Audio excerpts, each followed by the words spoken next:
Hey y'all, it's Pocket Locker 86. I'm back in the driver's seat for the one and only Sunny Shell. And the best part is tonight I've got Dr. Ben with me. And we're going to be talking about when good people buy into bad science. Tonight, right here on the Sunny Spot. Are you ready? Jefferson laid great stress on it. It wasn't enough, he said, to enshrine some rights in a constitution or a Bill of Rights. The people had to be educated, and they had to practice their skepticism and their education. Otherwise, we don't run the government. The government runs us. Hey. How's it going? Going good. Great to see you. Welcome back. Well, it's good to be back. Kinda. I rather enjoyed Scotland last week or week before last. What were you doing out there? Oh, dude, after we finished our last podcast, I got on a plane and went to Dublin, spent a week in Ireland, and then I went to Edinburgh after that and spent a week in Scotland. Just vacation. I mean, no particular reason. What do I got to do when I grow up to get like you? I don't know. Hey, first of all, you got to marry a woman that wants to renew her vows after 30 years and go back to her homeland. So that's why we went to Ireland. But when she was planning this trip to Ireland, I'm like, can we also go to Scotland? Because that's like the home of the Industrial Revolution. It's like there's all kinds of high-powered scientists from there. And so I just, we did the vow renewal thing in Ireland, and then I went to Scotland and just geeked out, for a week. That is awesome. Congratulations. That's phenomenal. 30 years. That is something to celebrate. And you know what else when I went to Scotland? They have scotch in Scotland.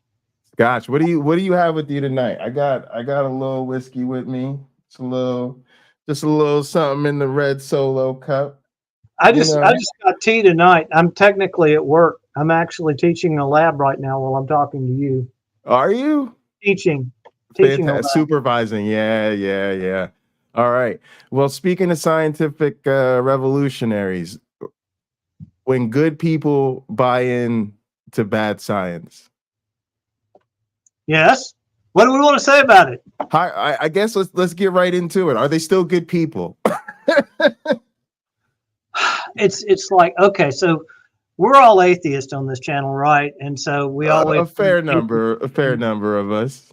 Yeah. So, I mean, it's kind of like, and we certainly know people that are like this. Hell, you probably have a few of them that run podcasts that, they want to say everybody that's a Christian is kind of a bad person or kind of misinformed and kind of dumb. And it's like, that's not really fair because most of the world is Christian, most of the Western world anyway, are religious in some way, right? I mean, my mentor at Notre Dame was devout Catholic. He was not a dumb man, but, he was raised in an environment and at a time where everyone he knew was a Christian. And so he just assumed that was the way to be, and so part of the problem here is we all have starting assumptions in life. We all have certain premises that we have to start with. We can't just go back to first principles on everything and prove everything, right? Particularly when we're kids and we're just learning about the world around us. Absolutely. And, especially when we're, kids and we're going to trust our parents to tell us whatever they believe. And God forbid they get anything wrong. God forbid. Anyway, so we all start with a basket full of things that just aren't right, but yet we continue to believe them. And there's no reason that we'll stop continuing to believe them unless a certain belief gets challenged in some way. And then you might take a step back and look at it. I think actually last month we had this discussion, didn't we, about how, because of Al Gore, I didn't believe in global warming, for a good 3 or 4 years after it became a pretty prominent thing. And it's like, I just assume that if a politician said it, it's more that, fear mongering bullshit. And the arguments I made were like, it's hubris to think that when a volcano goes off that, humans can spew that much carbon dioxide into the atmosphere. Right. It's kind of true, but it's also like the dripping faucet, right? When the faucet keeps dripping, yeah, there may be a time or two when this other thing happens and dumps a gallon of water somewhere, but it's still not going to be the same thing as That's that right. faucet dripping all day long. That's right. It's still going to be additive, and it's still going to be a problem. Was it partisan for you back then? Was it like if the conservatives had come out with an inconvenient truth, would that have made a difference to you? No, because I think politicians are full of shit. And, actually the talk we did last time was about, people telling me the world was coming to an end, Right. a lifetime of Armageddon scenarios, right? And how I spent my whole life being worried about the next ice age, Jesus coming back, comet killing us all. And so population explosion, that was always a good one. All that stuff scared the shit out of me as a kid, and then I just got callous to it. So then Al Gore comes along, a politician, not a scientist. I know he says he's a scientist. Sure. And I think he might even have some sort of degree to back it up, but professionally, he's not a scientist, and I don't think he ever was. So Al Gore comes along, and he comes up with this next doomsday scenario, and I'm like, sorry, Chicken Little, I'm not believing the sky is falling again. And I think I would have felt that way whether it was a conservative or a liberal politician, because it was just a politician. If a scientist had told me that, I would have had a very different opinion about it. I mean, a scientist that actually worked in a lab somewhere and actually did a study of climate change. Sure. That was his and that's interesting how that feels, I think, because I think now, right, you'd probably for most of us now, right, it's there's a thing that scientists are driving and leading, that Al Gore is trying to sort of drum up alert for as a politician, right? But you were in a place where you saw that as sort of him leading the narrative, right? It's the politician who's putting out the idea. Yeah. And, just to be fair here, he was actually doing his job. He was actually doing exactly what he should have been doing as a leader. Right. Is he saw a problem and he was trying to make us all aware of it. So the man actually did exactly what he was supposed to be doing. And I just didn't buy into it. And, because there were too many politicians that came before him that I didn't trust, and too many people that said the world was coming to an end my whole life that turned out to be wrong. So I had no reason to buy into it. Not really, What's so interesting for me is that thinking about people, good people who buy into bad science, a lot of times they do buy into big question thinking in a way, like this big, doomsday scenarios, like we talked about. Sure. Jesus is coming back, all this type of stuff.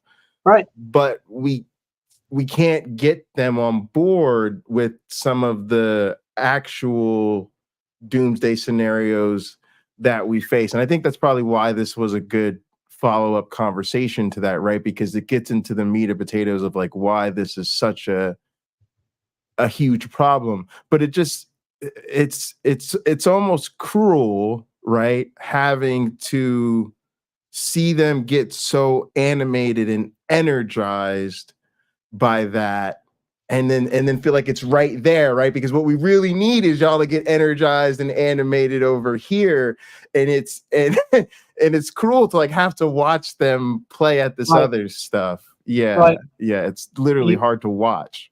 You want to mobilize people and you want them to do good things, but you don't want them, scurrying off in random directions because, every dipshit tells them something. And it's worse now with the internet. It's worse now than it ever was with the internet, because now everybody's got a bully pulpit and everybody wants to misuse it. Everybody thinks that their opinions is as valid as everybody else's. Well, not really. I've had people want to argue physics with me, and they're not physicists, and they're like, right. I had a really good high school physics teacher. It's like, great. And I remember one time in particular, it was an interesting problem that somebody brought. And so this is an interesting lesson in physics in general, since I'm teaching physics this term, and I'm kind of in that mode anyway. But somebody brought this problem that they'd found somewhere online, and it was like a ruler. You could think of it as a ladder. Scale doesn't matter, but it was like a yardstick, and there was a weight in the center of it, and there was another yardstick standing right beside it with a weight on the tip of it. And they were both leaned against the wall, and it says, when we knock this over, which one's going to hit the ground first? Now, logical thinking, just thinking off the top of your head, you'd think the thing with the weight on the top of it would be the thing that hits the ground first. And so we're going to think about leverage or something. Yeah. And center of mass, right? Yeah. And so, we went back and forth. This was when Ask Dr. Ben page actually had a lot of followers, and we get in discussions and stuff like that. And that's what the Ask Dr. Ben page was for. It was to have these kind of discussions. So I was loving it. And it's like, I don't really know. I can kind of see it working either way. I kind of feel like the thing with the weight on the top is going to hit the ground first, but let's do the math. So I got out my little pen and my little pad with my little, grid drawings on it, because I can't use lined paper. I'm too good for that, right? And so I did all the calculations, and I actually not only said that it's the thing with the weight in the center, but how fast it would fall compared to the other one. I said, here's the numbers.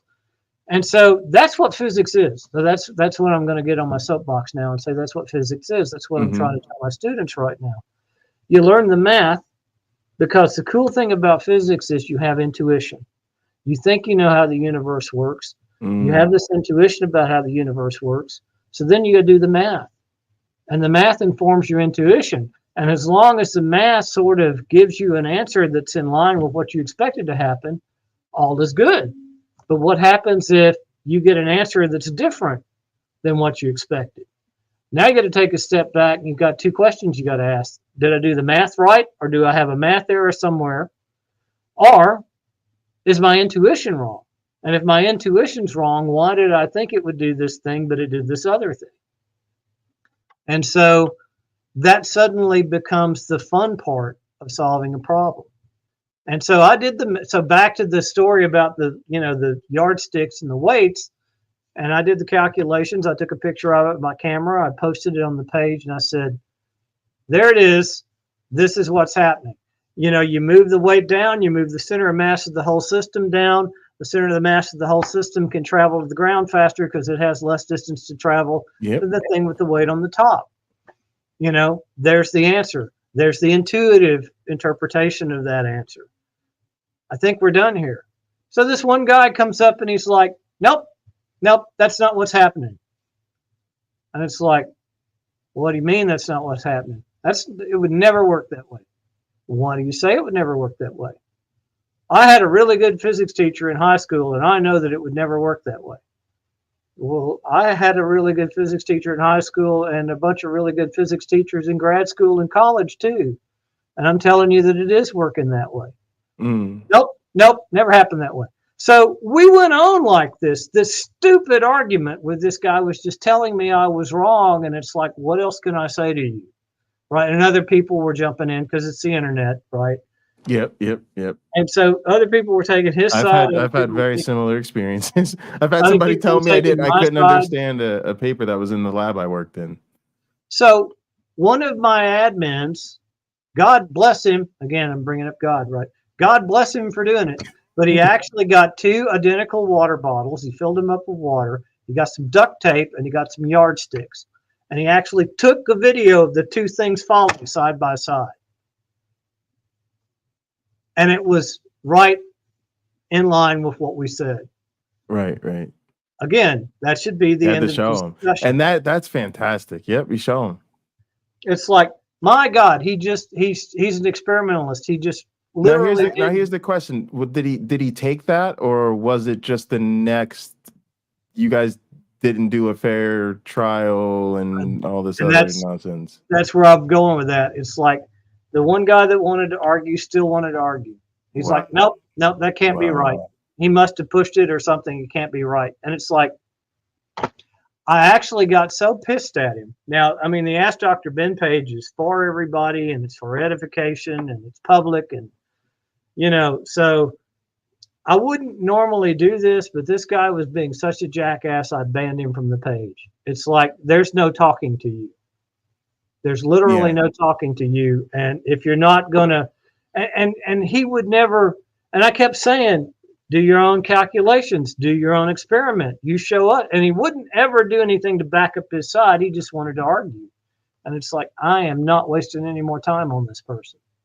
And that unfortunately happens all the time, particularly on the internet. And so, why do good people believe in bad physics? I'm going to say that guy was a bad guy, but he had to influence the attitudes of a lot of people. So I'm gonna come back to that because I don't wanna dodge that are they still good people thing. But what we were talking about ties perfectly to this question that I starred from Puck, which is comment rather. Good people buy into bad science because past a certain point, us lay people just have to take an expert's word for it. Absolutely. Yeah. Oh, I just wanted to know if I so part of my thinking on this, right, is this is so true. And I often talk of when I'm dealing with like the anti-science types, I always say that sometimes they have a problem of authority, right? The problem isn't that we don't have sufficient evidence, right? Like the evidence is there. The problem is they don't believe the evidence. And usually they don't believe the evidence because they reject the source of the evidence. They reject who's giving them the evidence and their intention and thing like that. And so to me, it really becomes a problem of authority. And then when you go to this other stuff, this stuff that they'll buy hook, line, and sinker without any evidence, again, it's the authority. It's who says it, where it comes from, and then that's why they buy into it. So it's who you recognize as the authority regardless. Yes. And so I feel like that's the skill that maybe we should identify, right? It's that we all do have to do that, but the real thing is you got to know, okay, my transmission's messed up. I go to the auto mechanic. Know, my child's having an issue with math. I go see their teacher. I want to know how the universe works. I consult the appropriate scientific discipline, right?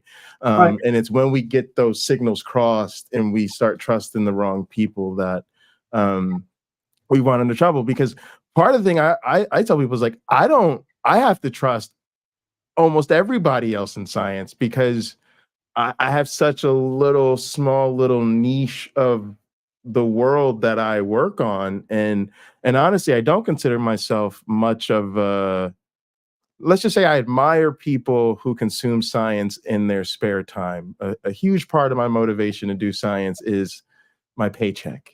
And science I'm not paid to do, I don't just do. So when I find out people are like, yeah, I had a hard day's work, I'm gonna go home, crack open a beer and read this biomechanics paper that just came out. I'm like, you are very impressive.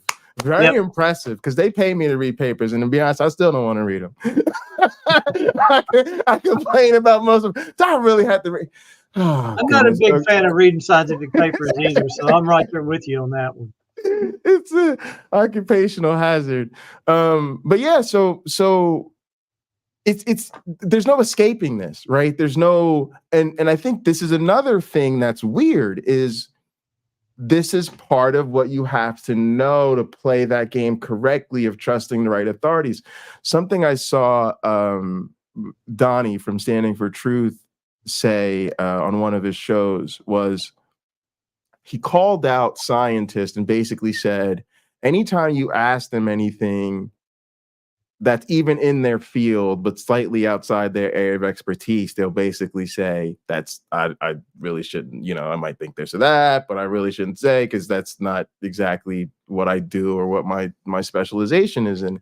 And Right. he's like, and he's like, and they're always dodging. And he's like, and then I really think it's on us to know enough about everything to be account right. And so so that sounds nice to a lot of people to say, man, doesn't it seem like these people spend a lot of time in school but have nothing to say?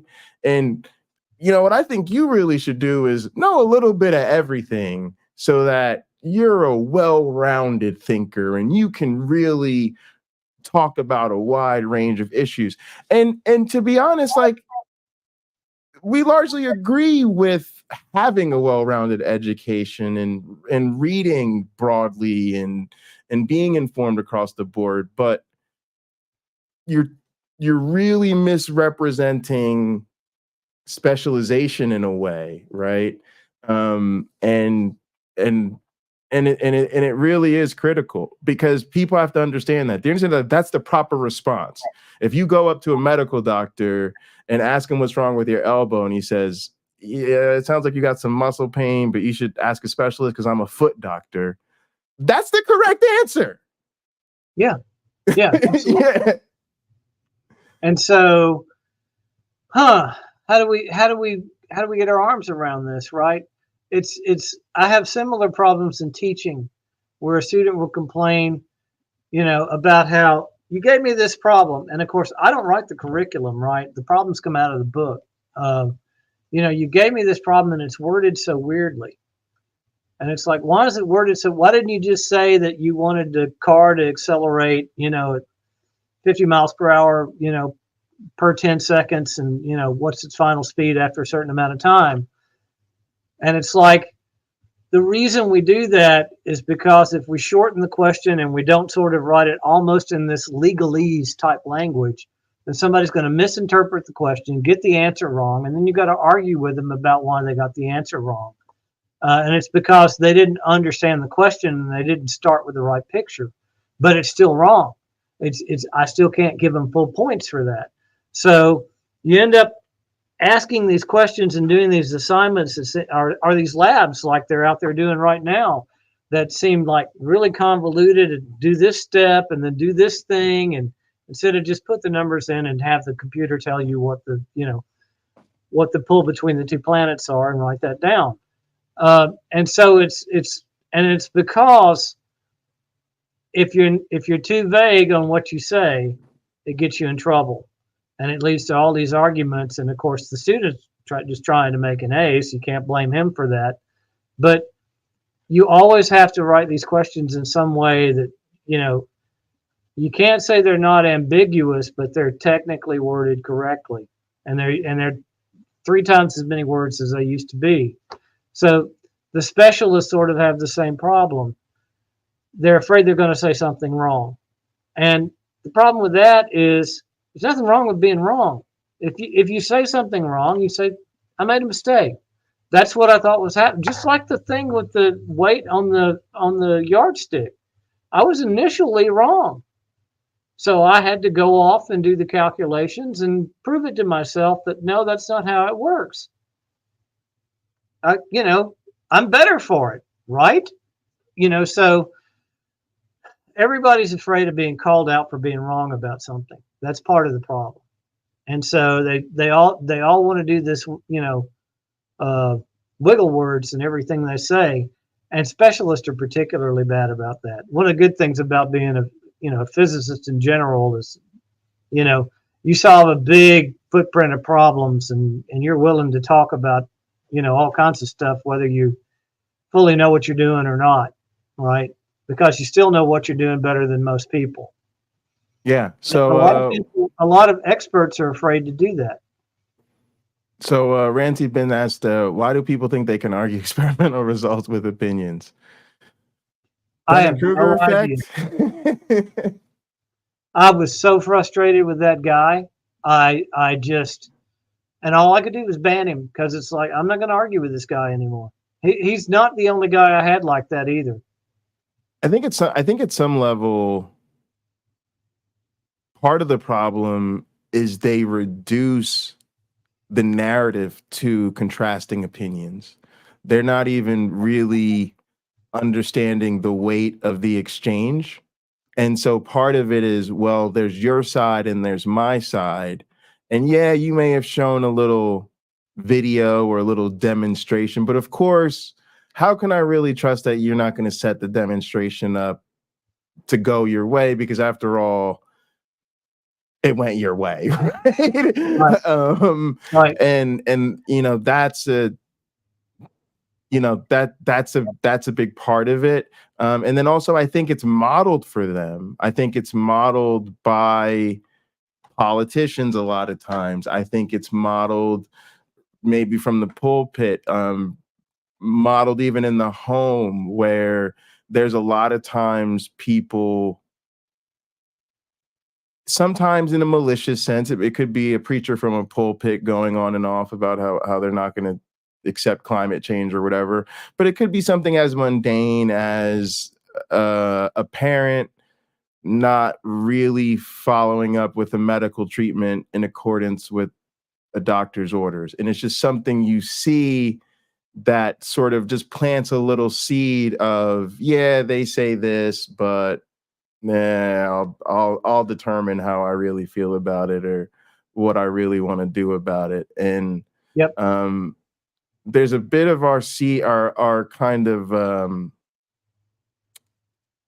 I want to say idealized culture of independence. You know, we talked about that self-expertise, that the idea that I can do my own research, and then after I do my own research, well, I've done the research. And yeah, you might be a PhD, but I've done the research too, right? Well, and maybe you have. I mean, you know, there are certain. That's true. Yeah. I mean, there are certain people that are good at things that I'm not good at. You know, I mean, I'm not the best. I have to teach people how to solder circuits together. I'm not the best at it. I'm not the best at building circuits on a breadboard. You know, so I'm not even good at prototyping. You know, in a broader sense of it, not as good as some people. I still probably am better educated than they are, but I will defer to them if they've shown that they can, you know, do a better job of building a circuit board than me. I'll defer to them because they've proven to me they're good at it. So you don't want to discount people like that. You know, there are people that have skills and they have a certain talent, a certain knack for doing things. Absolutely. And they may know what they're talking about. And that's part of what drives, you know, decent people insane with some of this stuff, is because you try to be open-minded and you try to go, maybe he's got a point. Let me go off and read this. And so you go off and read about it for 2 or 3 hours. And then you just find out the guy's full of shit and he doesn't know what he's talking about. And whatever sources he gave you are not credible. And now it's like, this guy just wasted 3 hours of my time. And then you go back to him and say, you wasted 3 hours of my time. Here's what's really happening. And the guy just comes back with, I don't believe it. Well, I don't have time for that. I mean, you know, my life and my time is too valuable to deal with people like that. And and a lot of people think that's an argument strategy. And let's face it, some people just like to stir up shit. It's not that they're really trying to do anything good or meaningful. They just get a kick out of stirring up shit wherever they can. And somehow you have to be able to identify those people and know that's what you're dealing with and not waste your time on them, you know? So, yeah. So speaking of this, it's kind of interesting because in a way, I think, you know, it's a skill. And, you know, even as a profession, you know, part of the reason you go into like an academic profession is because you realize that research is a skill, and you've shown or believe you've shown some potential in it, right? Or people in the field have said, hey, have you ever considered graduate school because, you know, you've done well in the lab or in the program or whatever.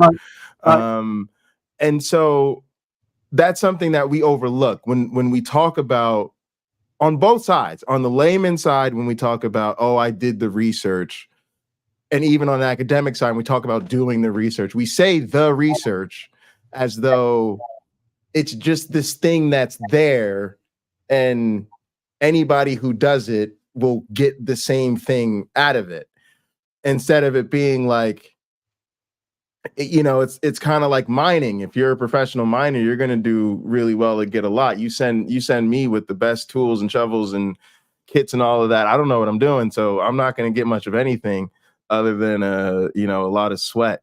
So in a sense, like, that needs to be part of the conversation, because it's like, yeah, you did the research, but are you good at research, right? That's the real question. Because we know people who with doctorates in the field who we don't really think are that good at research. Do you have good intuition? Is your overall picture good, so that when you read this research, it fits into your gestalt in a way that makes sense? Because let's face it, not everybody's as good at this stuff as everybody else. So there are some people that are really good in their fields, and there are some people that you kind of look at them and you go, man, I wish you'd stay off my side. I don't really even want you agreeing with me. You're not that good, right? Not really helping. Right. And so you have that problem, that not every professional is as good as every other professional. Absolutely. And that can't be helped, but at least they put the time in. Yes. As far as doing the research and going to school, I mean, I tell people all the time, it's one of those things I throw out there at talks and to my students and everything else, that mathematically there have been 104 billion people that have come before you, and about 10,000 years of written history. To think that you can absorb all of that, in one shot, and then know more about what somebody else, has figured out from what they've done, it's never going to happen. You can spend your whole life just trying to learn what other people have already learned and come to conclusions, successful conclusions that are predictive and powerful, and actually, brought the human race forward. You could spend your whole life just learning what other people have learned, and just make sure that you don't, undo any of that with some bad assumption. And it's worse than that. Even at the end of your life, you still won't be caught up, because there's some ungodly number, like 40,000 papers a year that come out, research papers, right? Mm-hmm. And so no human can actually read all of that. Anybody who even I think it's funny you and I can have this conversation here, and I think in some sense we can be a bit more candid probably than we could be if we were in a more formal academic setting. Right. But I'm suspicious of anybody who even claims to know what's going on in their field. What field are you in that you can keep track of all the literature coming out? What field are you in that papers are not just coming out just at this ungodly proliferation, right? There's always just more papers, and then there's more journals, and then they're always reaching back and revisiting more stuff, and then changing what we thought about previous ideas. I don't know how anybody pretends they can keep up with it. I think we just have to fake it for a little while we're at conferences, and then we go, really, I don't know who the hell knows what's going on in this field. But yeah, I mean, I got it good as a physicist. It's like, we have rigid mathematical formulas, and we know whether they work or not, and we have a bunch of solved solutions that we can go back and look at, and the numbers are the numbers, and the error bars on them are tiny compared to something like microbiology, right? Where you think you understand something about how this animal behaves, and then all it takes is for you to go out in the field one day and you see that animal do something completely different, or I guess it's microbiology, that germ do something completely different. Right, Suddenly you've got to work that in to what you thought you already knew about that thing, that microbe. And it's like with physics, it's like, no, it's like there have been no real new physics for the last 100 years now. And the sad thing is I'm still in about 1860 myself. I still haven't got up to really have a grip on anything past about 1865. So it's hard to give the proper credence to what's already been done before you and what the real experts that have come before you already know. Absolutely. And then go out there and try to push the envelope even further. That's a hard thing to do. So we got a super you chat. can be wrong. Good. Hmm? No, I was going to read the super chat, but I didn't mean to cut you off. Go ahead. Oh, go ahead. So we got a $5 super chat from Jesus Tales. Thank you so very much. We appreciate that. Has anyone seen Tyson's rebuttal to Terrence Howard? He did a great job sticking to the facts and the process of science. So I have not seen it, but I do know what you're talking about, and I'll actually take that as a referral, and I will actually check it out. So thanks for the recommendation. But have you seen this? Is this a dude that thinks 1 + 1 is equal to 4 or whatever? Oh, see, I don't know. See, I don't. Terrence Howard is an actor, and I guess he was. He did a thing with Neil deGrasse Tyson. So, but I don't. I heard he said some crazy Neil stuff. deGrasse Tyson. I thought he originally had a conversation with Joe Rogan, because Joe Rogan will take all comers. Oh, is that what it was? And then Tyson rebutted the Joe Rogan appearance. Tyson's like, no. I'm sure Tyson came up and said, "Yeah, that's bullshit," as did Sabina Hassenfelder. And they said PC said Howard is trying to make his own math. So yeah, it sounds like you're okay.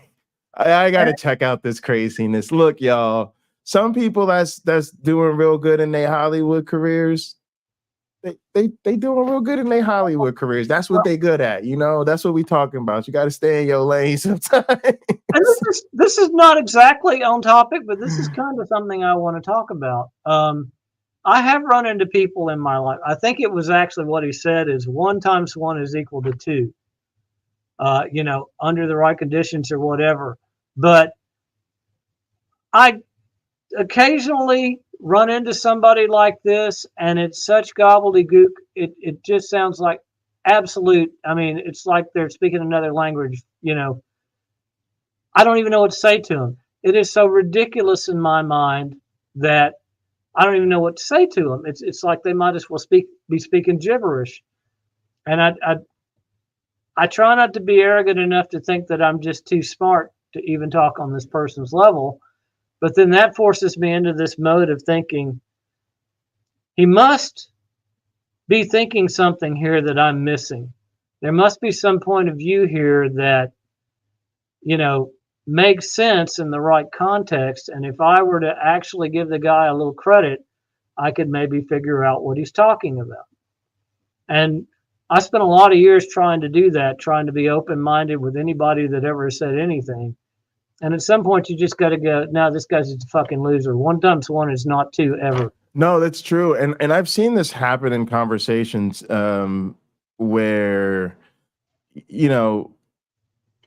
somebody I'll consider more scientific minded, they'll be arguing with the moron, and then they'll walk away thinking, well, maybe I ought to re-examine my beliefs, right? Because they're just more that way. Maybe I did overlook something. And so there's actually a real risk when you go into these interactions that you'll chase down a lot of dead ends, it can be debilitating. Sure. I mean, if you hang out with people like that and you let them poison the way you think about everything, the question everything sounds really good. But if you spend your whole life questioning everything, again, 104 billion people, 10,000 years of history. If you go around questioning everything, you're never going to be able to push anything forward because you'll never have time to question everything. It's a ridiculous premise to start from. So you can, and so we're back to, it's okay to be wrong. You might think you know what's going on, and then you find out you don't. Somebody proves you wrong, and you go, okay, I was wrong. And then life goes on, right? And so some of these people are trying to subvert that whole process. Some of us come into that process in good faith, and some people just don't. And some people want to skip the, 8 years of graduate school and think they know as much as everybody else. And so Buck says hot take there, but I could have never gotten where I got without having the guidance of good teachers to get me here. No, absolutely. So Puck said hot take, they're not arguing the result of the experiment. They're arguing whether or not the extrapolation of the data necessarily leads to the given narrative.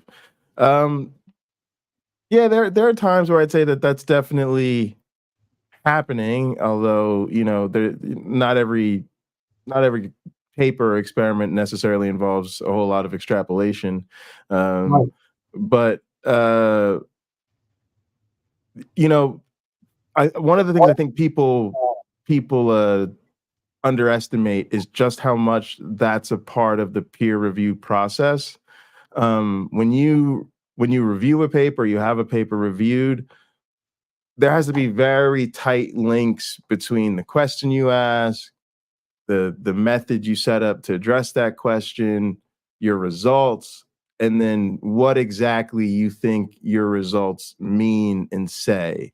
And that last part is often the most heavily scrutinized, is what you think this result actually says. And matter of fact, I'm sure you've gotten feedback on manuscripts that was one of the key things the reviewers really wanted you to Yeah. address was, does it really, so they're like, yeah, I see the math, I get the data, but do you really think you can justifiably, say this based on the data you have? So it is part of the process, but it's something you've got to be incredibly careful about as a scientific writer, and it's heavily scrutinized. And here's another piece of the puzzle that's very important to remember. The reason it's so heavily scrutinized during peer review is because it's going to be even more heavily scrutinized when published. And Sure. boy, if the readers in a field think a journal's been sloppy about letting researchers overstate what their data warrants, that gets them all over social media and stuff. And there is such a bad thing as bad press in academia. And that's how you get it. Oh, I mean, it's like the Pons and Fleshman thing with the cold fusion. It's like those guys got beaten up so badly, and they made a mistake with their experiment. They published a bad result, but everybody agrees that there was no shenanigans going on. They just made a mistake. But God, they got ripped apart over that. I mean, it ruined their careers. And they weren't even trying to do anything wrong. So yeah, but back to the peer review thing, it's like, look, you've come up with this thing, you've come up with this observation, this theory, whatever, that you think is significant and adds to the knowledge pool.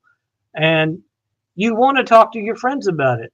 You want to bounce these ideas off of people before you go public with it. That's just reasonable. Do you want to bounce it off of a bunch of dipshits, or do you want to bounce it off of somebody that actually knows the field that you're working in and what they're talking about? Right. I mean, I'm not going to bounce it off a bunch of dipshits. I don't care what my drinking buddy thinks about measuring the giant isoscalar dipole resonance in lead-208. But I cared a whole hell of a lot what my colleagues thought about it and whether I got that data correct or not. And Right. one of the things that I'm Right. proud to see, it's like, Right. this all happened before the internet, but they've actually scanned my work into the digital world. It actually was late enough, along that it actually made it on the internet. And people are still quoting that paper I wrote back in 1994, so 30 years ago. Yes. And they're still getting numbers that are right in line with my numbers in my error bars from 30 years ago. And so I'm very proud of that, and I feel like I have a right to be proud of that. Oh yeah, and I try not to think of it because it sounds vain, but that is part of the scientific endeavor. It is about your published work that's made it through the scrutiny, that will have your name attached to it forever. And Yep. that is, say what you want about most scientists. I actually think most of the scientists I work with are overqualified and underpaid, and when you add in different mentoring and teaching and service, it's so overwhelming. I consider it a privilege just to work alongside a lot of these people, but that is what they think their legacy will be. That is what they think they will be remembered for better or worse. And so publishing garbage or publishing something that is going to be retracted, or publishing something that's going to be viewed disfavorably down the road is a huge deal.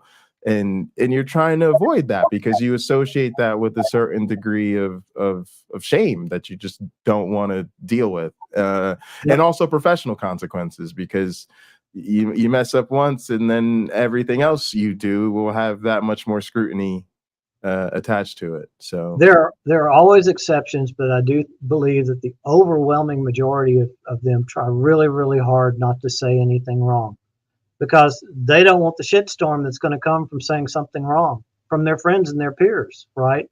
Yeah. You know, so are their employer if they're working at a university, so people try really hard to get it right.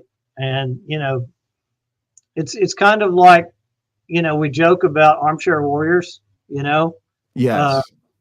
our armchair athletes, Monday morning quarterbacks. Yes. And I guess it's not surprising that there are people that want to do the same thing in science, right? But professionals' opinion. I mean, yeah, it's it's no knock on the people that do their own, because I will say, and this was sort of the irony I wanted to get back to, is first off, some people do their own research are wonderful. There are friends who research topics that I consider what they say to me or share with me to be as valuable as something that comes from one of my colleagues in my field, because I know how much time and work they put into that particular topic, and what they bring me is always good. It always stands up to scrutiny. They know their stuff, and so it's and again, I have a ton of respect for anybody that's that sharp, especially if you're that sharp about stuff that you're doing in your spare time or out of a passion or something like that.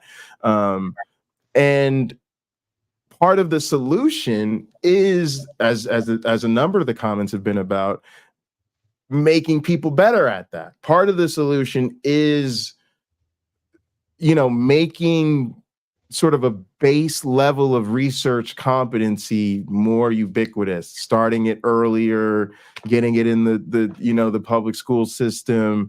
It's a shame that research experience is not something that's truly expected of you until you're a graduate student, and maybe to be competitive for that, some would argue now an undergraduate, but really it should be something that I feel like social skills, research skills is something that I don't even know if there's such a thing as too early. I'm sure there is, but be far better to err on that side, right?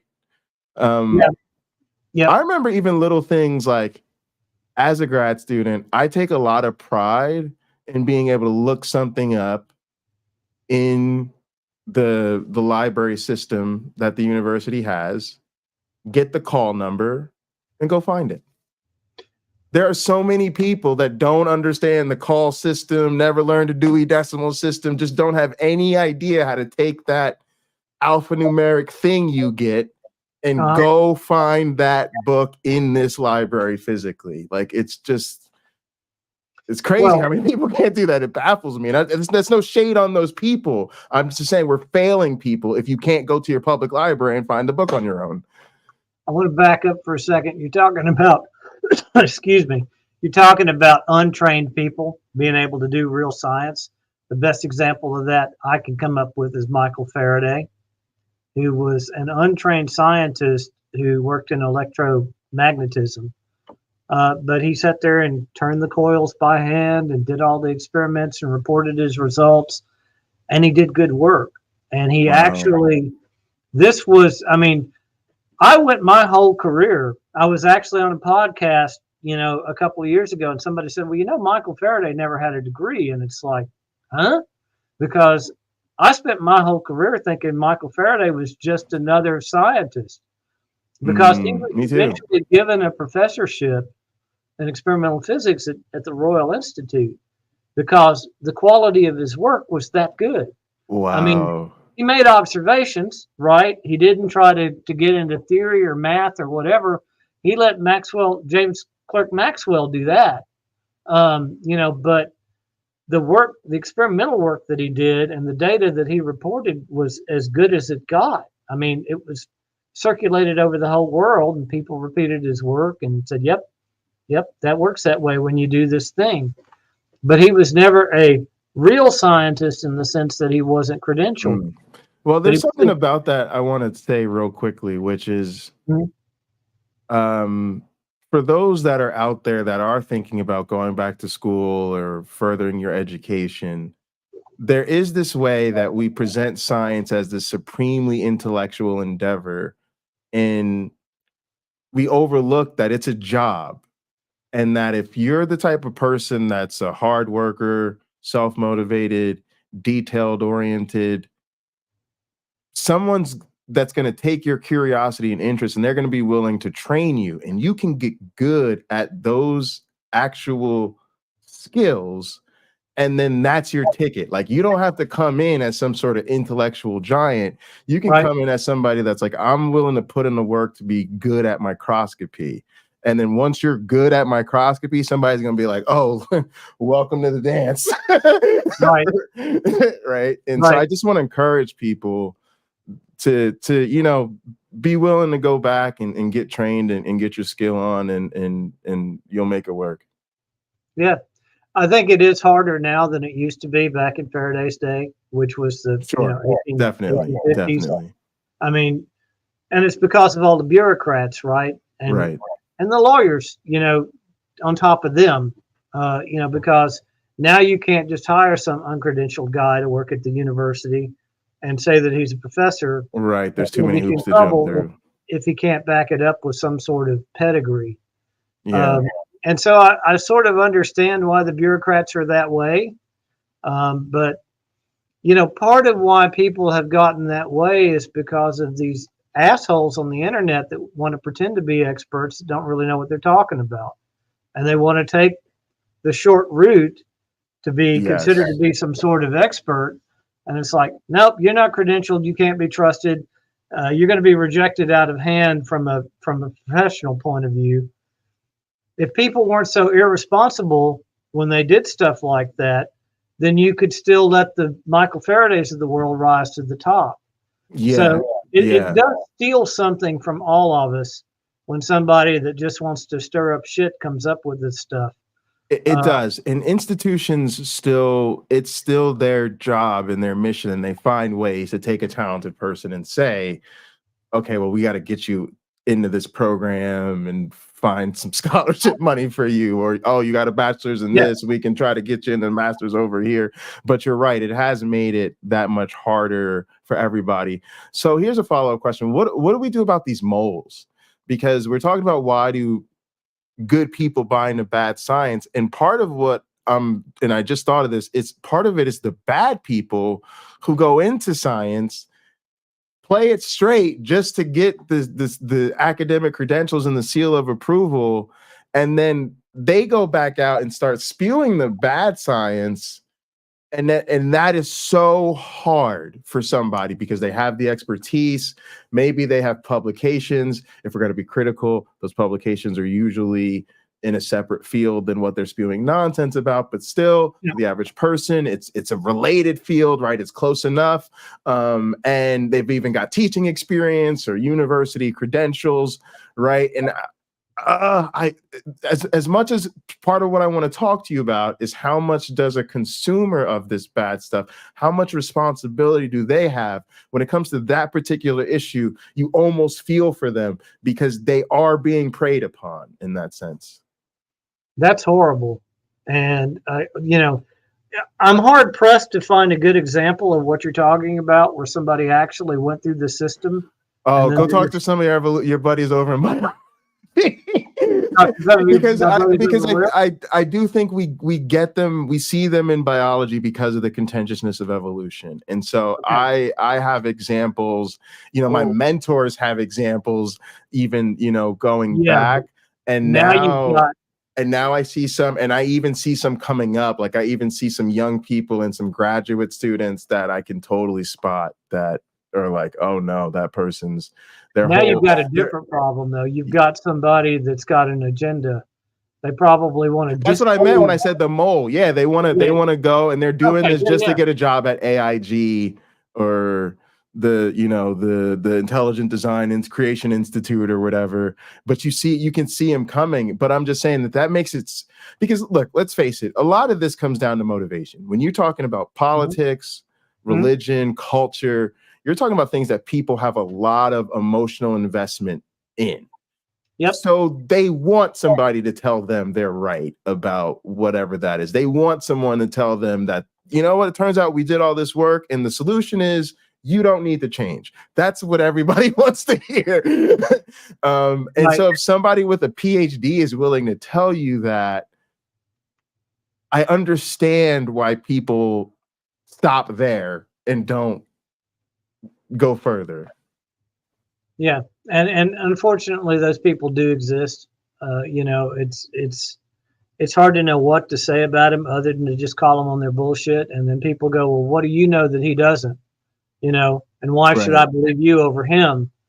And there's a whole lot of that now with the internet. It's like you can find somebody to argue whatever position you want to argue, whether they know what they're talking about or not. And if that's all you listen to, then yeah, you're gonna convince yourself that that's reality. How do we fix that? That's not a problem that's easily solved. I don't have any solutions for that. When you talk about somebody that's an absolute shill, Dr. Oz comes to mind, right? Because I think sure. Annie and I were talking about him earlier today, as a matter of fact. So that's why it's so fresh on my mind. But when I first saw that guy, it's like, I think this guy knows what he's talking about. I mean, I'm not a doctor. I'm not that kind of doctor. I'm not a medical doctor, but he seems to make sense. And the next thing you know, he's selling all this weird shit that it's clearly quackery. And so this guy is nothing but a sellout at some point. And I think most of us saw him do it in real time on the television. And most of us realized he was a quack, but he's obviously still got a following too, which means not everybody did. Right. And I don't know how to deal with somebody like that. Yeah. Jesus Tales asked, do they believe the answers they put on their exams, specifically biology moles? I think it's a range. I think there are people who go into it saying, I have to know what the professor wants or what they want me to put on the exam, and so they do that. I think there's other people who go in actually trying to genuinely understand with the goal to sort of then defend it. So they may not genuinely believe their answers, but they are coming from a place of trying to genuinely understand it and represent that understanding. And that's sort of the spectrum, right? I think some of these people are genuine in their intent, and then I think other people know from day one that they intend to throw science under the bus once they've got the credentials to get paid comfortably to do so. And there are some people that go, yeah, I know this is the answer you expect, so that's what I'm going to give you on the test. Exactly. I don't really believe it, in spite of the fact that I'm giving you this answer on this test so that I can pass this course and move on. Yeah, and the ethics of teaching is you put the right answer, I give you credit for the right answer. So, and the only hope from an educational point of view is that if they listen to the truth long enough and know what the right answers are, they start to see the logic behind them and realize that it's not just some hidden agenda to, prove God doesn't exist or whatever, and there really is logic behind this. I was a Christian when I went to grad school. I was raised Southern Baptist. I didn't deconvert. Everybody thinks I lost my religion when I was a graduate student, and I didn't. I didn't deconvert until a later time when things just didn't add up for me in my head anymore. Cognitive dissonance, right? Right. So what the hell kind of point was I going to make? See, this is when I need Vandy here to laugh at. So let me give you just an example and a quick plug for a supporter of the Skeptic Haven network. So on July 19th, Friday, I'll be debating Michael Behe. I think 7 p.m. over on Michael Beverly's channel, and he's one of these people who my suspicion is he got his credentials sort of as a biochemist, worked his way through the academic system, maybe even got tenure, makes his hard turn towards creationism, and it almost seems like they're stuck with him. Because like his department sort of has formally distanced themselves from his work, and they even make him put a disclaimer on his faculty website. Yep. And I don't know if people understand what I mean when I say I have never seen anything like that. Like, it is bad if your entire department comes out with a formal statement that's like, we don't support anything this person is saying or talking about, you know. But my point is to say the tenure system is not free from people who abuse it, right? Because Oh, you can get tenured, you can put the university in a very weird place, and then you start talking about a combination of your academic freedom and your individual freedoms, and tenure is very strong in that regard. And so you do get these people like this, if they really want to commit to the bit, that much. They're playing the long game. They're playing the long game. They're playing the long game. They really are. And it's very tough to stop, because again, if you're going to go through and play it straight and be a meaningful contributor and all of that the whole time you're going through the process, there is no grand conspiracy against these people. So we move them through the system like we move everybody else through the system. Right. So they're taking advantage of everyone else's openness and trustingness, that they're entering the process with good faith. And from that point of view, they don't have good faith. They're there to, to spoil everything. It's like, if you want to spoil everything that's been done in the past, go for it. But, find a good reason to do it. Don't start out thinking you're going to spoil everything before you've even learned anything to begin with. Exactly. So, let me ask you this. What do you think about responsibility? When does a person, because for me, bad science, and shout out to Maya Atkinson, who's in the chat, who hosts a Bad Science Sunday. Please subscribe to Maya's channel and definitely watch Bad Science Sunday. You will become a devoted follower, and you will be very glad that Skeptic Haven recommended that to you, which means you should also continue to support Skeptic Haven. But let me say this. I think that's the key to how a person becomes weaponized, right? How a person buys into bad ideas, and because of that, they eventually start doing bad things. What I struggle with is, where does their accountability come into play? Because I do see them usually as victims, right? Certainly when they're children, right? And I think that's where it starts, right? And they're a lot of times the victim of indoctrination, and of course, undereducated, and all sorts of other stuff. Maybe even in a cult or something like that, right? So they're starting with a lot stacked against them. And I want to acknowledge too that so many people in our chat here in this community have gone through exactly that experience and emerged for them. And you should all never lose sight of what an accomplishment it is to work your way out of an upbringing like that. Right. But at what point, because at some point we've got to say, you're now doing the bad thing, right? You're now acting on the bad, and we've got to start thinking about protecting people from you. But I really do struggle, because I don't know when that comes in. I don't know when it comes in either. Because again, you could argue that good science, can take a sailing from, all kinds of directions. And if you're a religious person and you want to prove this good science wrong, whether it's evolution or the age of the earth or whatever, then you can come on in and join the club and make your arguments, and we'll try to give you a fair hearing. And that's maybe the way science is supposed to work. But when it's the same arguments over and over again, and they're not well formed, and anybody that with any training knows that they're not well formed, then you're just wasting everybody's time. So what you're talking about is somebody with an agenda that's been predetermined before they ever went to school in the first place. And if they don't go through some sort of a change themselves, while they're actually learning, why we think these things we think, that's a bad thing, but it's also an anomaly. I don't think No, it's yeah, they are an anomaly. So I'm trying to shift gears a bit here. Sorry, just so I didn't make that clear. Just to Okay. talk more about your average person. So say you're your average person who, you know, is vaccine hesitant or something, right? Right. Like, you know, at what point does it like, you know, you're a problem, we've got to just stop you from spewing misinformation, versus, you know, empathizing. I just don't know, right? And I just thought it was a I don't fun know topic. either.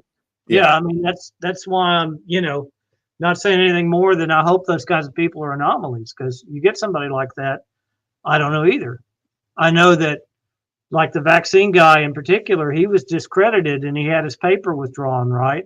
Yes. So, I mean, the larger scientific community did finally say, in his case, enough.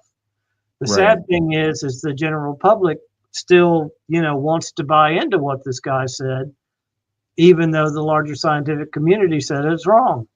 Yeah, so for me, anybody I think that's in the business of misinformation, I think is totally fair game. I'm more struggling with the average person, your neighbor, you know, your misinformed cousin or uncle. I'll tell you where a lot of this comes from. You're never going to fix them. I feel like we deal with the luckiest people on the planet, and that is college students. Um, and yes, there are problems with college students that I'm sure we could talk about a lot. And unfortunately, some of them do fall through the cracks. But overall, they are in this just wonderful experience. They're young. They've you know, just finished high school. They're brand new to literally being adults, and they're in this period of accelerated learning, and they're usually surrounded by a community and professionals who are dedicated to their learning.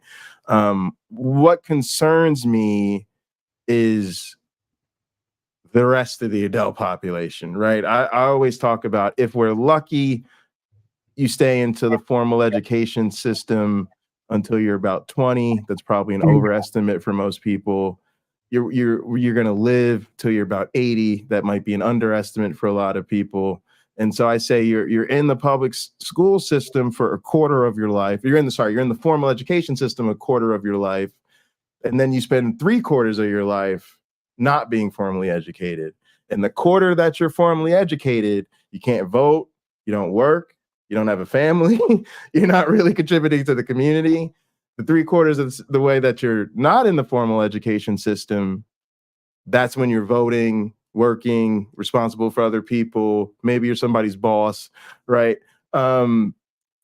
And so that asymmetry is something I'm always concerned about. That's actually part of what motivates me to do stuff on YouTube, is because that's where people go to get that informal education. And I love being part of communities that why we're value here, that. right? Yeah, absolutely. Yeah. But that's So the challenge. So for me, the bigger question is, what's the trend line?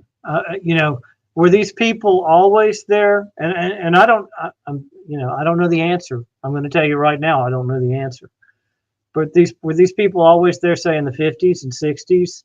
And there was always the academic community that kind of knew what was going on, and kind of tried to make sense out of it logically, one step at a time.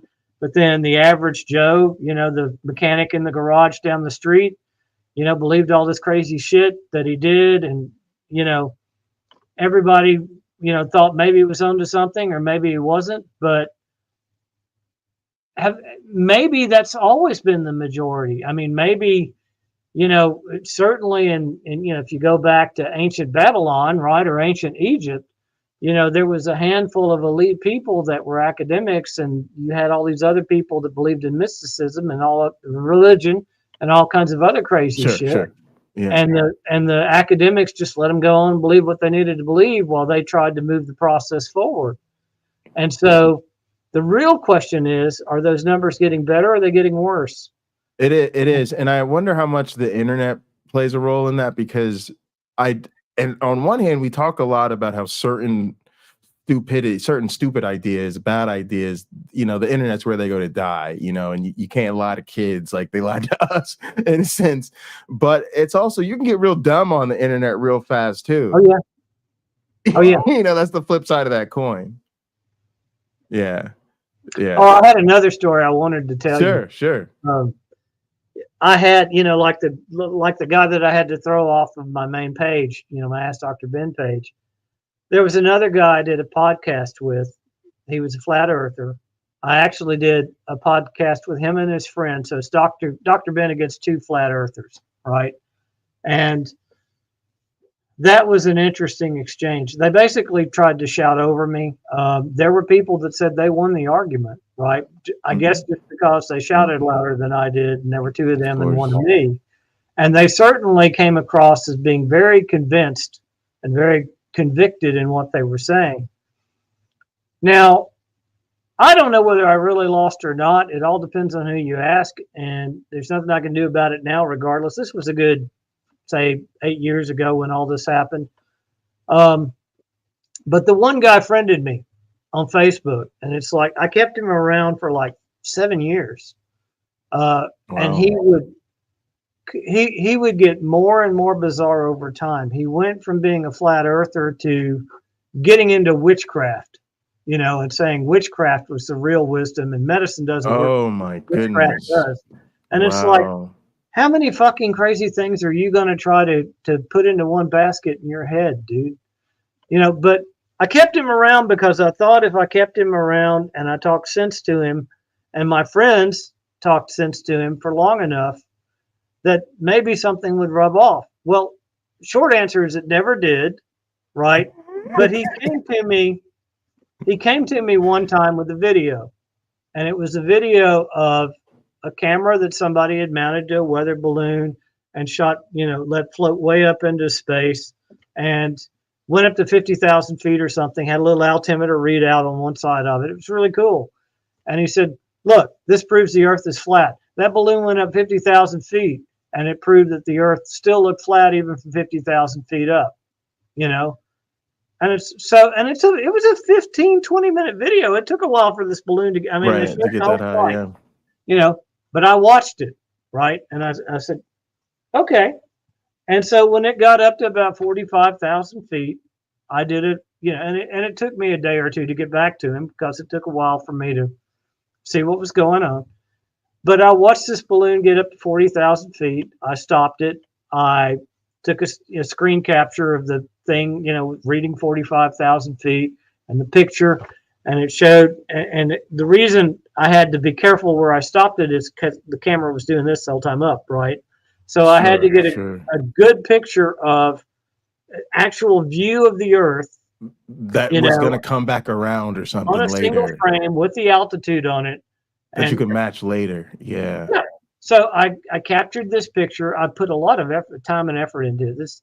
The time and effort thing really pisses me off. You had picked up on that already.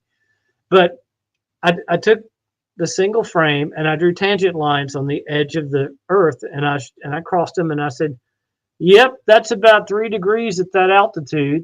And here's the math to show you that would be about, if this is the acceptance angle of the camera and you know, this is the altitude you're at, you should expect about 3 degrees worth of curvature in that picture.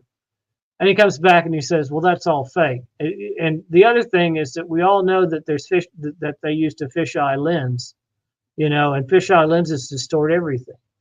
And I'm like, you gave me the fucking video. You gave me the video as proof that the earth was flat. I took your information. Right. And showed so now it's bad information. When it was good information when it proved his case, but now it's bad information. Yeah, he wants to write it off as something I went and got. And I said, no, go back and look at your original video. The thing at 26:35 seconds. You can see the same thing I saw. You can do the same math. He's like, nope, it's all just fake. It's fisheye lens. It's like, even when you take the stuff they give you, and you prove to them that they're wrong, they still don't want to hear it. And that's when I realized I couldn't win. It was shortly after that. It may have even been that thread of discussion. Because, you know, I have a lot of scientists on my page. on my personal page as well as the Ask Dr. Ben page. And somebody else tried to talk sense to him, and he argued with him endlessly. And, finally, somebody that I respected and enjoyed, having around on my page, IM'd me and said, if you don't get rid of this guy, I'm leaving. Now, normally, like every other human in the world, I don't respond well to threats. But I had put up with this guy for 7 years, and I was about to lose somebody good. No, yeah, you don't want to lose good people over bad people. Over having this guy on my page. Yeah. So I finally had to, block him. But plus there was probably other people feeling the same way if it got to that point. I am sure. For 7 years, I am sure there were other people that felt that way and got just as frustrated with him as I did.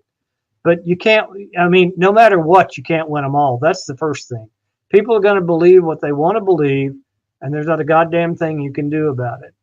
You touched on part of the thing I think is the problem, which is consensus, which is especially the deeper you are into a bubble, whatever bubble that happens to be. Yep. Well, everybody around you thinks like you do. And so when you sort of appeal to the numbers game, like you said, oh, there was two of they. Well, they yelled louder than me, and there was two of them, right? That happens a lot. It's 5 morons and arguing with the scientists. Well, the four morons all agree that they're correct, and the scientist is wrong.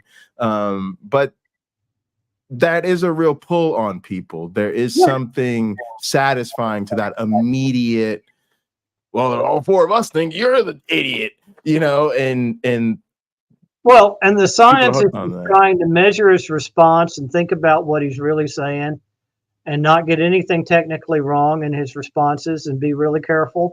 And these guys are just blurting out, nope, that's not how it is, and blah, blah, blah, and this experiment, that experiment. And have you ever looked at this thing that happened in Pennsylvania in 1865? And it's like, well, no, because they do that to me at the con. Somebody actually did that to me at the con one time. It's like, no, that effect is already, been proven to be wrong, and this is what's happening. And it's like, well, have you ever heard about this event in Pennsylvania in 1865? And it's like, no, I've never heard of that particular event. Well, you need to go back and read up on that. It's like, no, I'm not going to sit here and look up every dipshitty thing you come up with, hundreds and hundreds of cases that, you're going to pull out of your ass just to prove something I don't. All right, what do you think about this one? Thanks again, Puck.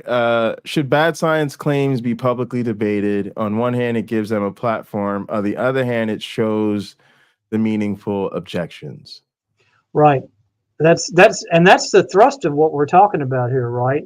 You don't want to lock out people that aren't credentialed. You want to have some discussion with them. You want the dialogue to be meaningful. And so this is where you have problems.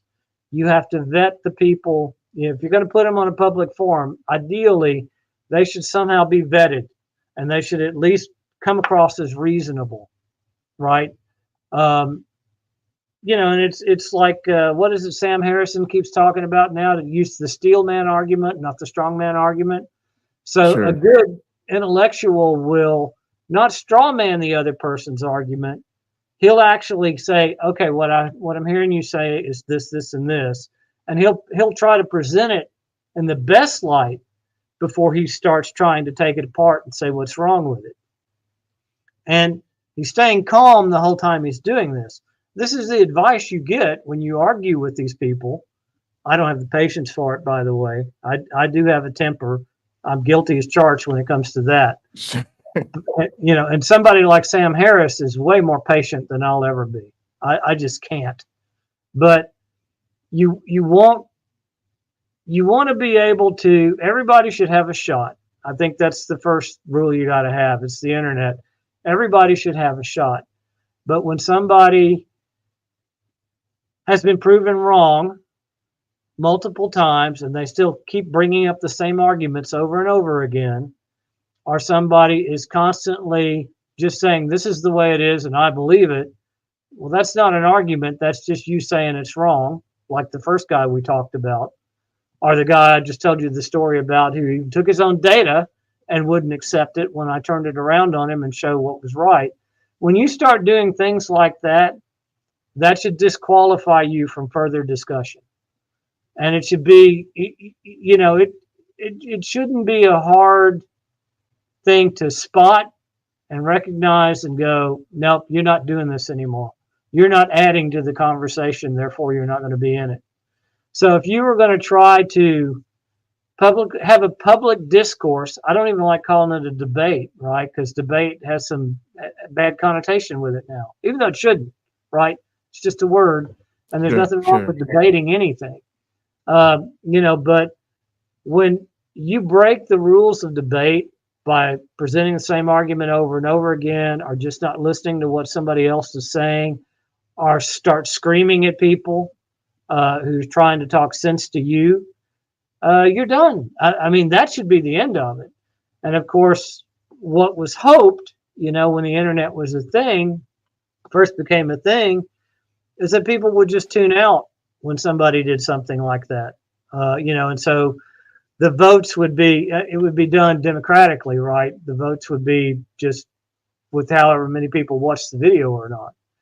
But the problem is that it's those people that are getting the attention. Everybody likes to watch the train wreck. It's like the Ask Dr. Ben page. It's like I've started that thinking that people had real science questions. Nobody comes to that page anymore. They're bored with it. It's like nobody wants to read a paper on, how James Webb Space Telescope just found a galaxy that's older than anything we've seen before. No, they'd rather listen to this guy yell the earth is flat, because he went up in a plane one time and he couldn't see the curvature of the earth. And it's like somebody else is saying, you're an idiot. And so people find that way more entertaining than an actual logical discussion. And so same thing happens on the TV. Why do we get the television we get? The shit that's on the TV is because that's the stuff that got the Nielsen ratings. You're like reading my thoughts, because I was literally just thinking there is sort of a concern, I think, when people ask this, like, well, do you even think these things should just, and like, I'm pretty liberal with entertainment. I don't think, like, I was just literally just thinking, I don't think people should cheat on their spouses. Sincerely don't. Really, really think it's a bad idea. Right. But cheaters, that's a hit. It's a hit because people want to watch this terrible human drama play out, right? And there's a lot of things that I watch that are questionable that I think are entertaining. Just I watch boxing and mixed martial arts, and some people think those are things that shouldn't happen. So it's eating the ice cream instead of the salad. Exactly. So nobody needs my permission in that regard, right? I recognize this is just what people like to watch, and if that's what you like to watch, do you.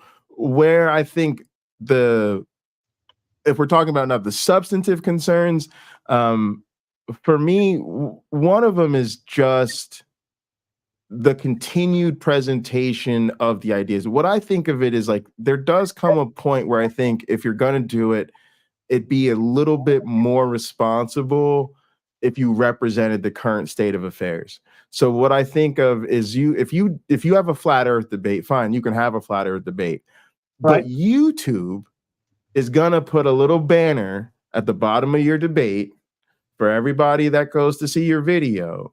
And they're going to say, flat earth is a debunked pseudoscience that postulates, right? And they're going to say it right there on every video. Okay. I think that the person hosting the channel can do that much. Believe it or not, the person that's coming on here to debate some pseudoscience nonsense, he knows it's considered pseudoscience nonsense. He's not going to quit or not show up because you say, yes, person over here is representing you should take a vaccine to treat the pandemic. Person over here is representing you should take ivermectin. Because again, YouTube's going to put a banner that says vaccines work and ivermectin is horse paste. They're going to put that at the bottom there. So you can say that, right? And then that shows the audience that you're at least not, well, I don't know. What do you think? Right. That's YouTube trying to mitigate this problem that we've been talking about. Yes. Also, for me, a lot of times it's the people you know, like so flat earth is silly, but some of the people debating it are dangerous, right? And sometimes we don't address the danger of the bad ideas, and sometimes we don't address the danger of the people. For me, there's a serious overlap in the Venn diagram between flat earthers, creationists, anti-vaxxers, and actual neo-Nazis, right? And sometimes I just want somebody to speak to the fact that it's the neo-Nazis who keep showing up to debate for these things, right? And so sometimes what bothers me is seeing the debate topic be it an anti-science thing or even a philosophy thing that's sort of used as a vehicle to get these people back into polite spaces, back around grown folks having real conversations as though these are serious characters. And so unfortunately, well, maybe fortunately, most decent people don't argue for pseudoscience. And so there is a sort of interaction between the quality of the idea and the quality of the person representing the idea. And I think that's a challenge we haven't quite figured out how to deal with. Who do I find that I can have a conversation about the Shroud of Turin so that I can get people who might be vulnerable to this bad idea to see this is why this is bunk, right? Without platforming somebody who's a problem for reasons far beyond the Shroud of Turin, right? And that's what I think is part of my concern there. But hey, I like a good dumpster fire like the next person. I'm not above the fray. We all do. Yeah. Yeah. So I tend to blame our Russian friends for a lot of this disinformation and a lot. Oh, now we're getting spicy. Okay, what's that about? Well, that's spicier than neo-Nazis. I mean, no, you're right. I poured a little paprika in myself. Yeah. Okay. I mean, they're well funded though, and they really do seem to have an agenda, as do the Iranians. That they just want to make the world a worse place. They're never going to be able to take on the United States militarily. They're never going to be the world police or in charge of everything or whatever it is they think they want to be. So they've just decided they're going to stir shit everywhere they can and make it bad for all of us. And I don't understand why somebody thinks that way. That's the scientist in me. I really feel like science is an effort to progress collectively with everybody and cooperatively with everybody. So when you get somebody that's not cooperative like this and just wants to watch the world burn because it doesn't look the way they want it to look, because women aren't walking around in burqas all the time or whatever. Or the Soviet Union doesn't exist anymore and get to dictate to half the world, how to live. Then I don't know what to do with somebody like that. But I do firmly believe that those people exist. Yeah, you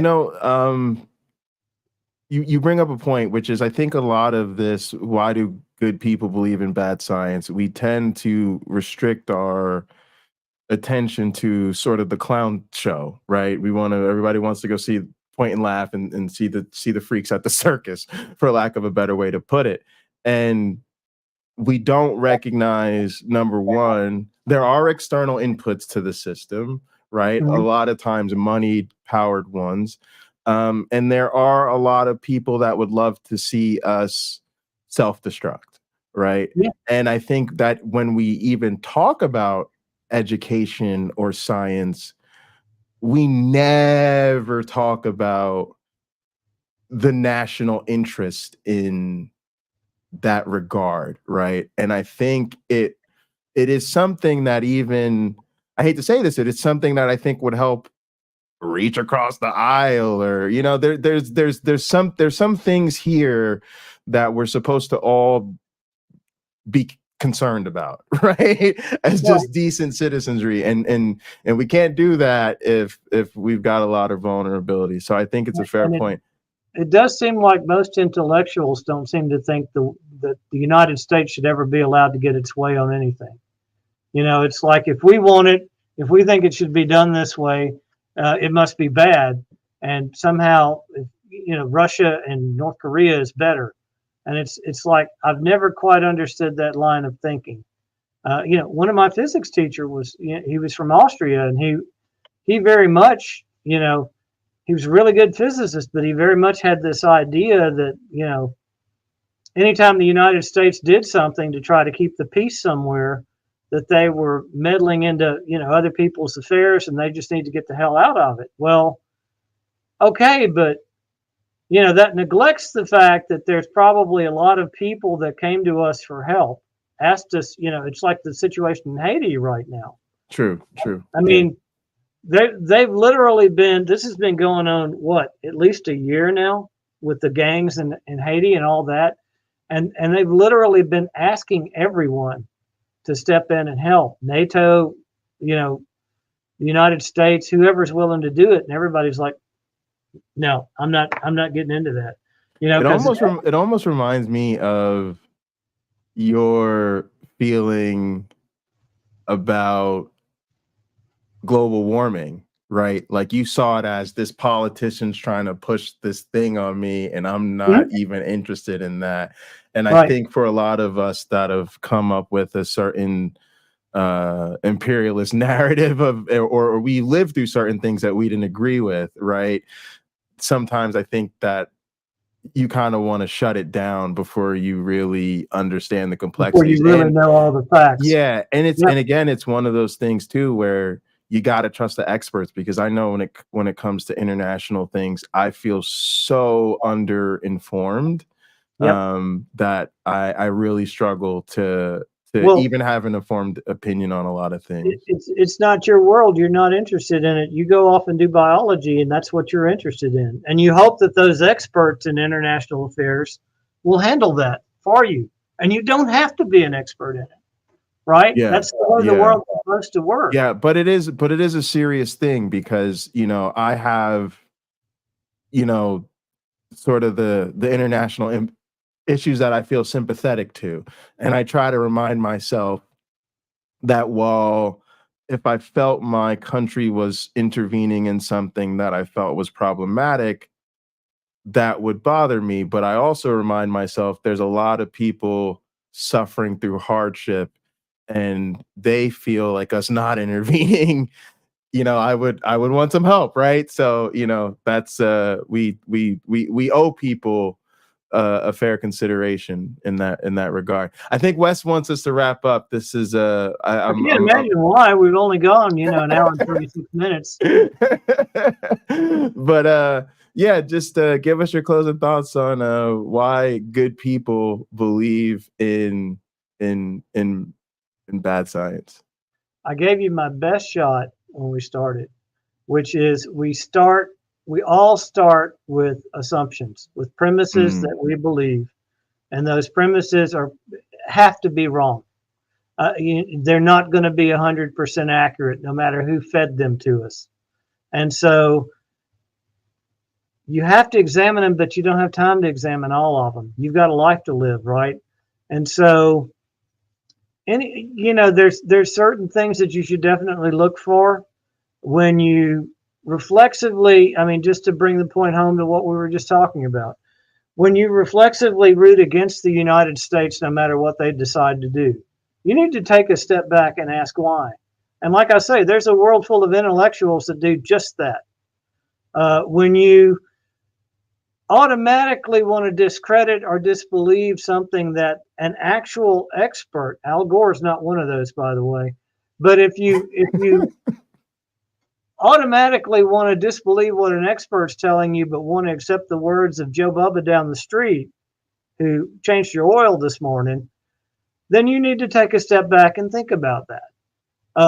So it's, yes, experts can be wrong, but they spend their whole life trying to be good at something, and they're much less likely to be wrong about what they're telling you than somebody that didn't spend their whole life trying to be good at something. Unless you think they're deliberately lying to you. Now, if you think the whole world is geared up to lie to you, and you're the only one that knows reality, well, first of all, you're deluded, because ain't nobody smart enough to do that, especially as some sort of group effort, but secondly, it's like, what if they are? you going against you fighting the matrix when you don't even know how to get out of it's probably not going to get you anywhere. So, you got to pick your battles and figure out what you can actually win at and what you can't win at. I think that's all I got. Yeah, no, I think that's great. For me, I I always want to go at people who are, in my view, being anti-science or buying into bad ideas. Sure. But I think my closing thought is I'm interested in shifting it almost to a question of how do we help good people not buy into bad science, right? Because as much as I want to tease about are they really good people if they're being anti-science, the truth is that's for you to decide, right? And so let's just assume you've already decided that this person is in fact a good person. And I think you can start with a duty of care. I agree, you definitely can't persuade every moron on the internet. And you can't even persuade a lot of times your ignorant friend or uncle. But at least with a friend or uncle, you can start with your genuine belief that they're a good person and your care for them. And I think that allows you to talk to them, have a conversation, try it out, and understand too that a lot of people recognize this problem, but not a lot of people have a particular solution on offer. So don't be afraid to just try different things. And like I said, if you're coming from that place of care, at least you're putting that first, right? And you're trying to do something. And if you decide you can't later or it's just too much, at least you'll walk away knowing that you did what you can and you approached it caring about that person first, right? And that's takes a lot for me to be that way. So I understand that that's a struggle for people. So look, y'all, this was super fun. I always want to thank the lovely and very, very talented Sunny Shell for allowing me to sit in and host for another show here on Skeptic Haven. I really, really appreciate that. Thank you so much, Sunny. And she will, of course, be back with you next time. Don't forget to check out our other shows on Skeptic Haven. Tuesdays is Secular Soapbox. Thursday is The Sunny Spot. Saturdays, a Global Atheist and Women Atheist Unload. And Let's Talk on Sunday. We got Helen, Greene, Logan Fisher, Amanda McLeod, Eric Ozols, Rion, Deneen Murphy, Dan D, Michael Wiseman, Sunny Shell, Aaron Colson, and Phil Calderone. Thank you so much to the Patreons. And the first ones were Helen, Greene, and Logan Fisher. Love you guys. Thank you guys so much. We'll see you next time. Said I'm gone. Part of our being knows this is where we came from. We long to return. And we can. Because the cosmos is also within us. We're made of star stuff. We are a way for the cosmos to know itself. If we are not able to ask skeptical questions, to interrogate those who tell us that something is true, to be skeptical of those in authority, then we're up for grabs for the next